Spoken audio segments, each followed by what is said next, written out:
관절염에는 나이가 없다?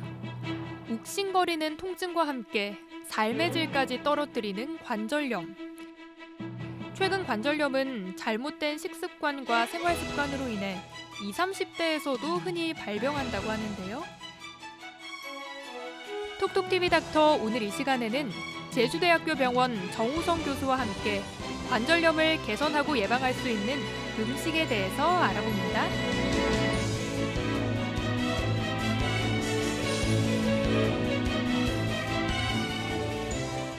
안녕하십니까. 저는 오늘 관절에 좋은 음식에 대해서 말씀드리게 된 제주대학병원 류마티스내과 정우성이라고 합니다. 오늘 말씀드릴 내용은 음식이 관절에 나타낼 수 있는 효과, 그리고 관절에 좋은 음식, 그리고 건강보조식품, 그리고 오늘 강의한 내용의 요약 정리 이렇게 되겠습니다. 음식이 관절에 나타낼 수 있는 효과는 항염증 효과, 그리고 항산화 효과, 그리고 지질 구성 조절을 통해서 항염증 효과를 나타낼 수 있고요. 장내 세균총의 변화를 통한 효과를 나타낼 수 있습니다. 관절에 좋은 음식에 대해서 먼저 말씀드리겠습니다. 먼저 오메가3 지방산에 대해서 말씀드릴 텐데요. 지방산은 다들 아시다시피 포화지방산과 불포화지방산으로 나뉠 수 있습니다. 그 중에 이제 불포화지방산이 일반적으로 우리 몸에 좋은 기름으로 알려져 있는데, 불포화지방산은 다가불포화지방산과 단일불포화지방산으로 나뉘어져 있습니다. 이 중에서 다가불포화지방산은 오메가3, 오메가6 지방산으로 체내에서 생성되지 않는 필수지방산이라 우리가 음식을 통해서 섭취를 해야 되겠습니다.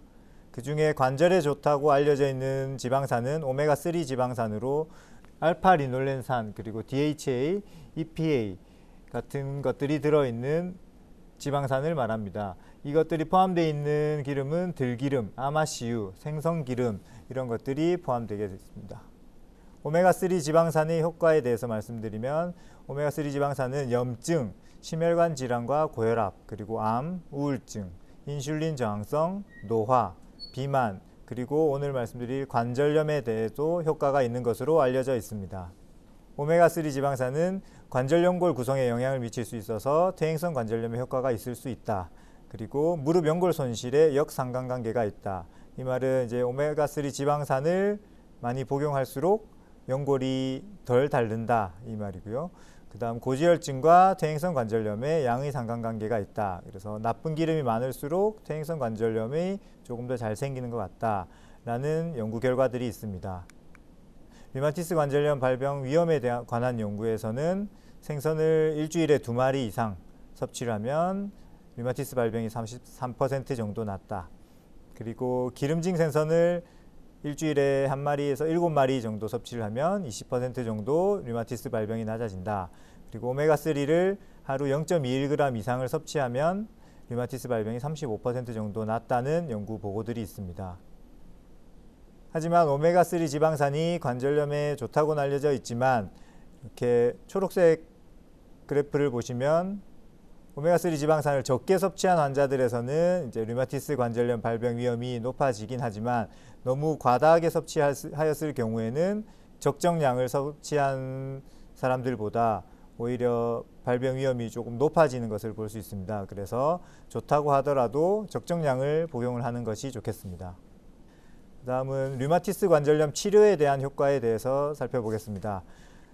류마티스 관절염 발병 1년 이내인 환자를 대상으로 한 연구에서 면역억제제와 생선기름을 같이 복용한 환자들이 면역억제제만 복용한 그룹에 비해서 일상생활 기능의 호전, 통증 관절수 감소, 염증 수치 감소에 우월한 효과를 보여주었고, 그리고 질병의 활성도를 나타내주는 관해율에서도 더 좋은 결과를 보여주었습니다. 그리고 진통소염제 사용량에도 감소를 보여서 류마티스 관절염 환자에서는 면역억제제 치료에서 생선기름을 같이 복용을 하였을 때 더 좋은 효과를 볼 수 있다라는 결과들이 있습니다.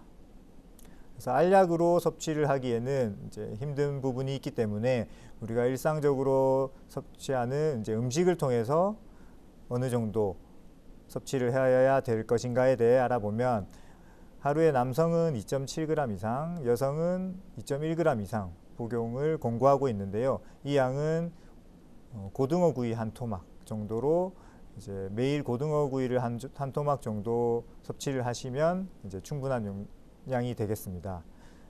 그 외에도 여러 생선들에서 이제 오메가3 지방산이 함유가 되어 있는데, 이제 일반적으로 우리가 많이 섭취할 수 있는 고등어, 멸치, 정어리, 연어 같은 이제 생선에서 많이 포함되어 있기 때문에 이렇게 음식을 통해서도 충분히 섭취를 할 수 있겠습니다. 하지만 이제 생태계 상위 포식자인 이제 큰 생선들에서는 이제 수은 함유량이 좀 많아질 수 있기 때문에 주의가 필요하겠습니다. 다음은 항산화 성분이 포함된 음식에 대해서 말씀드리겠습니다. 항산화 성분이 들어있는 음식에 대해서 말씀드리기 전에 항산화 성분이 필요한 이유를 먼저 말씀드리겠습니다. 활성산소가 우리 인체에 나쁜 영향을 많이 미치게 되는데, 세포막의 기능 이상, 그리고 DNA 손상, 지질대사 이상, 면역체계 이상, 이런 것들을 일으킬 수 있고, 우리 류마티스 관절염 환자에서는 활성산소가 자가 면역 질환의 원인이 될 수 있다라는 연구 보고들이 있습니다. 활성산소는 그 외에도 이제 노화, 심혈관 질환, 당뇨, 위염 및 각종 위장 질환, 동맥경화, 신경계 질환, 그리고 아토피성 피부염, 그리고 암과도 이제 관련되어 있다는 연구 보고들이 있는데요. 항산화제는 활성산소를 제거하는 역할을 가지고 있고, 조직 손상에 대해 보호 효과를 가지고 있습니다. 항산화제가 들어있는 이제 성분들에 대해 살펴보면 비타민 A, B2, C, E, 그리고 베타카로텐, 폴리페놀, 셀레늄 등이 있겠습니다. 항산화제가 이제 관절염 환자들에 미치는 영향에 대해 연구를 한 결과들에 대해서 살펴보겠습니다. 먼저 류마티스 관절염 환자들에서 항산화제의 효과를 살펴보면, 항산화제 표지자가 류마티스 관절염 환자에서 더 낮다고 알려져 있고, 혈청 비타민 E, 베타카로텐, 레티놀, 셀레늄 등의 이제 항산화제가 낮은 사람들에서 류마티스 관절염 위험이 더 증가하는 것으로 알려져 있습니다. 그리고 비타민 C를 적게 섭취한 사람들이 많이 섭취한 사람들보다 염증성 다발 관절염 위험이 높은 것으로 알려져 있습니다. 하지만 비타민 C, E, 아연, 셀레늄을 섭취해도 류마티스 관절염 예방 효과는 없는 것으로 나타났습니다. 그 다음은 류마티스 관절염 치료에 대한 효과에 대해서 알아보겠습니다. 항산화제는 염증성 관절염의 질병 조절 효과는 없는 것으로 나타났고, 비타민 C를 투여하여도 류마티스 관절염 치료 효과는 없는 것으로 나타났습니다. 그리고 비타민 E 투여 시 통증 점수는 좀 호전되는 결과를 보였지만, 압통 및 부종 관절수, 그리고 검사 결과, 그리고 관절 강직도의 개선을 보여주지는 못하였습니다. 그리고 셀레늄 농도가 류마티스 관절염 환자에서 더 낮고 활성 관절수와 역상관관계를 보였지만, 그것을 보충한다고 해서 치료 효과가 나타나지는 않는 것으로 결과가 나왔습니다. 따라서 류마티스 관절염 치료를 위해서 항산화제를 추가로 복용할 필요는 없겠습니다. 그러면 항산화 물질이 든 음식에 대해서 살펴보면, 이제 녹황색, 적황색 채소, 그리고 보라색 채소, 과일, 그리고 해조류와 해산물, 그리고 붉은 과일, 그리고 여러 베리류 등이 많이 포함이 되어 있고요. 그리고 계란, 견과류, 통곡물, 콩, 차 등도 항산화 물질이 포함되어 있는 것으로 알려져 있습니다. 이 음식들이 다 우리가 일상적으로 섭취를 하는 음식들이기 때문에 특별히 따로 복용을 하기 위해 더 신경을 쓰실 필요는 없을 것 같고요. 이런 음식들을 조금 더 자주 섭취를 해 주시면 되겠습니다. 다음으로는 지중해식 식단에 대해서 말씀드리겠습니다. 지중해식 식단은 이제 올리브 오일, 통곡물, 그리고 과일과 채소, 적당량의 생선, 그리고 유제품, 육류 등을 여러 조미료와 향신료를 섞어서 자주 섭취하는 식단을 말하는 것인데요. 이 그림을 보시면 일단 제일 기본적으로 중요한 것은 매일 신체 활동을 하는 것이 제일 아래쪽에 중요한 것으로 되어 있습니다. 그리고 그 위에 이제 음식물 섭취에 대해 알아보면, 이제 매일 이제 여러 야채와 과일, 그리고 통곡물 등을 섭취해 주는 것이 좋겠다.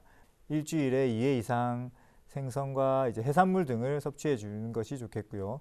그 다음은 이제 유제품들을 섭취해 주는 것은 이제 조금 자제하는 것이 좋겠다.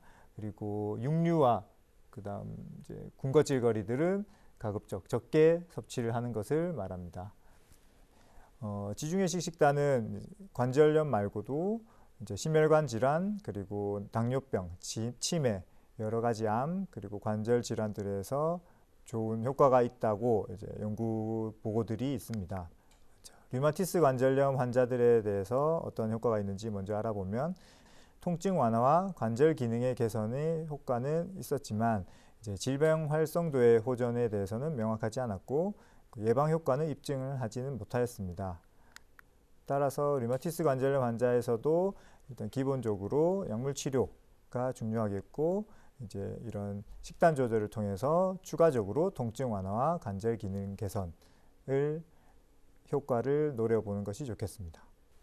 그래서 관절에 좋은 음식에 대해서 정리를 해보면, 일단 항산화제, 비타민 D, 그리고 차, 그리고 여러 건강한 오메가3 지방산이 든 오일, 그리고 과일과 야채, 그리고 유제품, 그리고 이제 생선을 섭취를 하는 것이 좋겠고, 육류나 이제 알코올은 조금 줄이는 것이 좋겠습니다. 다음으로 말씀드릴 내용은 이제 건강보조식품입니다. 건강보조식품은 많은 분들이 이제 섭취를 하는 것이 도움이 되는지, 효과가 있는지 궁금해 하시는데요. 일반적으로 건강보조식품은 보완대체의학에 속하는 것으로, 이전에는 이제 대체의학으로 불리던 것들이 그 여러 가지를 합치면서 보완대체의학으로 이제 분류를 하고 있고요. 미국에서는 대체의학의 정의는 이제 의과대학에서 교육하지 않을 뿐 아니라 미국 내 병원들에서 일반적으로 쉽게 접할 수 없는 치료법으로 정의를 하고 있습니다. 근데 보완대체의학의 문제점은 치료 효과에 대한 확실한 자료가 부족하다. 그리고 직접 또는 간접적으로 독성을 일으킬 가능성이 있고, 그리고 건강보조식품으로 먼저 이제 치료를 하려다가 이제 의학적으로 치료 가능한 이제 심각한 상태의 진단을 지연시킬 수 있는 위험이 있습니다. 그리고 이런 건강보조식품에 대한 이제 막대한 비용이 지출되고 있기 때문에 이런 여러 가지 문제들이 있을 수 있겠습니다. 주된 사용 이유에 대해서 살펴보면, 일단 통증이 있어서 가장 많이 이제 사용을 하게 되었고, 그 다음으로는 건강해지기 위해서, 컨디션이 좋지 않아서 피로감을 느끼기 때문에 이제 사용을 한다고 대답을 하였습니다. 사용하게 된 동기는 이제 통증이 있으니까 막연한 기대감으로 복용을 하면 도움이 되겠지 하는 생각으로 복용을 하는 경우가 제일 많았고, 주변 사람의 권유, 그다음에 심한 통증이 있어서, 그리고 건강을 호전시키기 위해서, 그다음에 막연하게 대체의학에 대한 믿음이 또 있는 분들이 있습니다. 이런 이유로 이제 사용을 하는 것으로 나타났습니다. 대체의학에 대한 정보의 출처에 대해서 알아보면 대부분이 이제 지인을 통해서 정보를 얻었다라고 대답을 했고, 스스로의 판단에 의해서, 그리고 다른 환자들의 권유로, 그리고 대중매체나 책을 통해서 전문가의 견해를 통해서 이제 일부 환자들이 이제 정보를 얻었다라고 응답을 하였습니다. 그러면 이제 일반적으로 환자분들이 많이 알고 계신 이제 건강보조식품들에 대해서 알아보도록 하겠습니다. 먼저 글루코사민과 콘드로이친, 이것은 이전부터 많은 분들이 관절에 좋다라고 많이 듣고 TV에서도 많이 나오기 때문에 알고 계시는 성분인데요. 글루코사민과 콘드로이친은 연골의 주요 구성 요소로서, 글루코사민은 갑각류 껍질에서, 그리고 콘드로이친은 동물의 연골에서 성분을 추출해서 이제 약을 만드는 것입니다. 섭취 시 일부 장에서 흡수되어서 관절로 일부가 전달이 될 수 있는 것으로 알려져 있습니다. 그러면 글루코사민과 콘드로이친의 효과에 대해서 이제 연구를 살펴보면, 퇴행성 관절염 환자 대상 대규모 연구 결과를 살펴봤을 때 무릎 통증을 감소시키는 유의한 효과는 나타나지 않았고, 그리고 진통소염제보다 오히려 낮은 효과를 보이는 것으로 나타났습니다. 중등도 이상의 통증을 가진 환자에서는 복합요법을 하면 이제 통증 완화에 효과가 있을 수 있겠다 정도의 결과가 나왔기 때문에 약물 치료에 병행해서 글루코사민과 콘드로이친을 이제 복합요법을 하면 통증이 조금 조절될 수는 있겠다 정도로 생각을 하시면 되겠습니다. 그 외에 이제 다른 여러 연구들을 이제 종합해서 이제 분석을 해 보았을 때도 통증 감소 효과와 이제 연골 보호 효과는 없는 것으로 나타났습니다. 그러면 글루코사민과 콘드로이친의 부작용에 대해서 살펴보면 둘은 상대적으로 이제 부작용은 좀 적은 것으로 생각하시면 되겠습니다. 글루코사민은 설사나 속쓰림 등 경미한 위장관 부작용이 있을 수 있겠고요. 각각류 이제 껍질에서 성분을 추출하기 때문에 각각류 알레르기가 있는 환자에서는 사용을 하지 않아야 되겠습니다. 콘드로이친은 초기 오심 설사 보고가 있었지만 이제 안전한 편으로 알려져 있습니다. 다음은 최근 이제 TV에서 많이 광고가 나오고 있는 마이크로바이옴에 대해서 말씀드리겠습니다. 체내에는 우리 세포수보다 더 많은 이제 마이크로바이옴이 같이 살고 있는 것으로 알려져 있는데요. 마이크로바이옴이라는 것은 이제 인체에 존재하면서 이제 원래 정상적으로 체내에 살고 있는 균, 그리고 이제 공생하고 있는 균, 그리고 이제 체내에 침입을 한 병원균, 이런 모든 미생물들의 총합으로서 이 미생물들이 가진 유전 정보의 전체를 말하는 것입니다. 그리고 마이크로바이오타는 이제 인체에서 서식한 이 미생물 군집을 말하는 것이고요. 그 중에 이제 프로바이오틱스는 이제 장내 마이크로바이옴의 균형을 유지시켜서 장내 기능을 향상시키는 살아있는 미생물로 이제 우리 몸에 도움이 되는 이제 미생물들을 말하는 것입니다. 프리바이오틱스라는 것은 이 장내에 도움이 되는 미생물의 조성과 기능을 변화시키는 데 도움을 주는 이제 기능성 식품의 원료를 말하는 것입니다. 그 외에도 이제 마이크로바이오타에서 추출된 물질들, 그리고 이 프로바이오틱스를 이용을 해서 여러 우리 몸에 도움이 되게 약으로 만드는 것들을 이제 파마바이오틱스라고 정의합니다. 그럼 프로바이오틱스의 효과에 대해서 간단히 살펴보면 이제 류마티스 관절염 환자에서 염증 수치의 호전, 그리고 압통 관절수와 부종 관절수의 감소, 그리고 통증의 감소, 그리고 질병 활성도의 감소에 효과가 있다라는 이제 연구 보고가 있었는데요. 그러면 이제 프로바이오틱스가 다 류마티스 관절염에 좋으냐? 프로바이오틱스가 이제 여러 부작용들을 좀 유발을 할 수 있기 때문에 주의가 필요하겠습니다. 미생물이기 때문에 전신 감염을 일으키는 경우가 있고요. 그다음 유해한 대사 활동, 그리고 민감한 개인이 과도한 면역 자극을 일으키는 경우가 있습니다. 그리고 이 프로바이오틱스가 가진 이제 유전자 정보를 이제 체내에 살고 있는 세균에 전달을 해서 항생제 면역을 생기게 한다거나 이런 이제 부작용이 생길 수가 있고요. 위장관 부작용이 생길 수 있겠습니다. 그 외에도 이제 건강기능식품 이상사례 신고센터에 접수된 이제 이상 사례들은 점점 이제 사용량이 늘면서 보고가 증가하는 것을 알 수 있고요. 그 외에 이제 이상 사례들을 살펴보면 위장관 증상이 대부분이고 피부, 그리고 여러 장기들, 그리고 뇌신경 관련 부작용도 있을 수 있겠습니다. 그리고 심혈관과 호흡기, 그리고 대사성 장애 등을 보일 수 있기 때문에 주의를 하여야 되겠습니다. 그러면 프로바이오틱스를 복용하였을 때 잠재적 위험군들이 어떤 사람들인지 살펴보면 면역 억제제를 복용하거나 면역 억제가 된 이제 질환, 자가 면역 질환을 가진 사람들, 그리고 심장에 구조적인 이상이 있는 분들, 그리고 병원을 다니는 환자들, 임산부, 그리고 장 내에서 미생물들이 이제 벽을 뚫고 이제 침입을 할 수 있는 환자들에서는 이제 주의가 필요하겠습니다. 그다음 이제 환자분들이 외래에서 방문해서 많이 물어보시는 이제 건강보조식품들에 대해서 간단히 살펴보겠습니다. 먼저 노니에 대해서 말씀드리면, 노니는 이렇게 생긴 이제 식물로 잎을 다려서 먹거나 아니면 분말을 만들어서 분말을 만들어서 섭취를 하게 됩니다. 항산화 항염증 효과가 있는 것으로 일반적으로 알려져 있는데요. 퇴행성 관절염 환자에서 이제 연구를 살펴보면 통증 완화와 삶의 질 개선 효과가 있었다. 하지만 이 연구는 이제 환자들에게 모두 투여를 한 군과 투여하지 않은 군을 비교하지 않고 모든 환자들에서 투여를 하였을 때 이제 그 효과에 대해서 살펴본 것이고, 이제 통증 완화나 삶의 질 개선 같은 이제 주관적인 요소를 효과가 있다고 나왔기 때문에 이것은 이제 위약 효과일 가능성이 있어서 아직 논의를 복용을 하면 퇴행성 관절염 환자한테 좋다라는 결론을 내리기는 힘들겠습니다. 다음, 최근에 이제 TV 광고에서도 많이 나오고 있는 보스웰리아에 대해서 말씀드리겠습니다. 보스웰리아도 마찬가지로 항염증 효과가 있는 것으로 알려져 있는데요.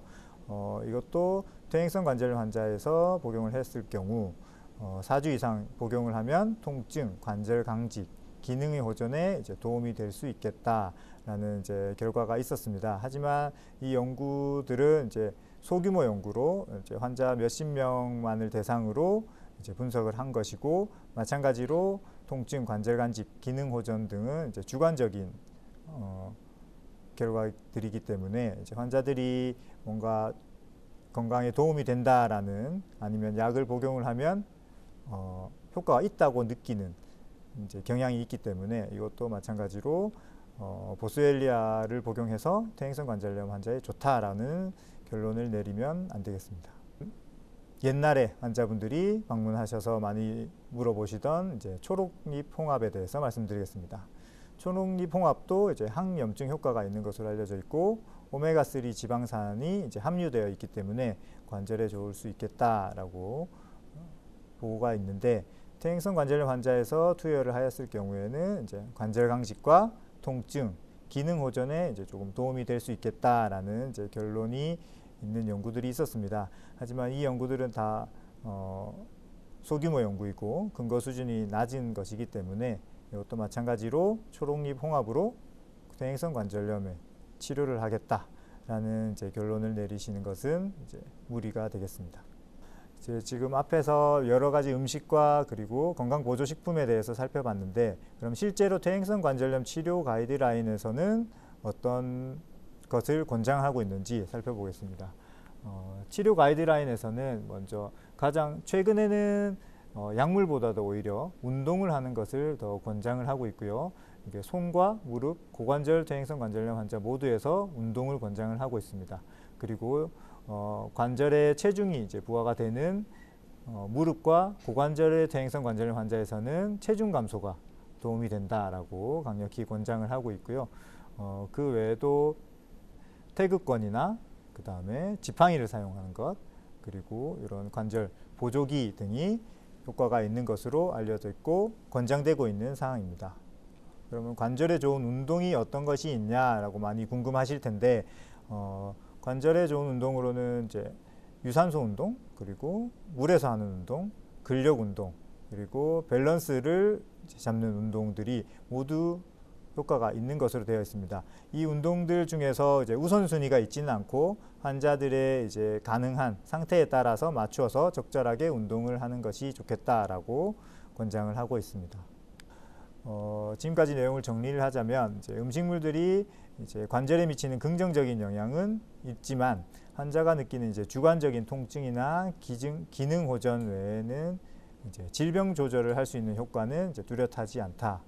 그리고 건강보조식품도 마찬가지로 통증 완화 정도의 효과가 있긴 하지만 질병 조절 효과는 입증되지 않았다라고 정리를 할 수 있겠고요. 이 말은 이제 건강보조식품이나 음식으로 이 질병을 치료를 할 수는 없다라고 생각을 하시는 것이 좋겠습니다. 그래서 가이드라인에 따른 이제 약물 치료에 병행해서 음식 조절과 그리고 건강보조식품을 추가로 섭취를 하시는 것이 일부 도움이 될 수 있겠다라고 생각을 하시는 것이 좋겠고요. 규칙적인 운동이랑 그다음 균형적인 식습관을 갖는 것이 중요하겠습니다. 오늘은 많은 분들이 궁금해하시는 관절에 좋은 음식과 건강보조식품에 대해서 알아봤습니다. 하지만 관절에 좋은 음식과 건강보조식품은 일부 효과가 있는 것으로 나타나긴 했지만 질병을 조절하는 효과가 있지는 않기 때문에 정상적인 약물 치료와 함께 병행을 하시는 것을 추천을 드립니다. 그리고 규칙적인 식습관과 운동을 통해서 통증 완화나 관절 기능의 개선을 이제 노려보시는 것이 좋겠습니다. 지금까지 제주대학병원 류마티스내과 정우성이었습니다. 감사합니다.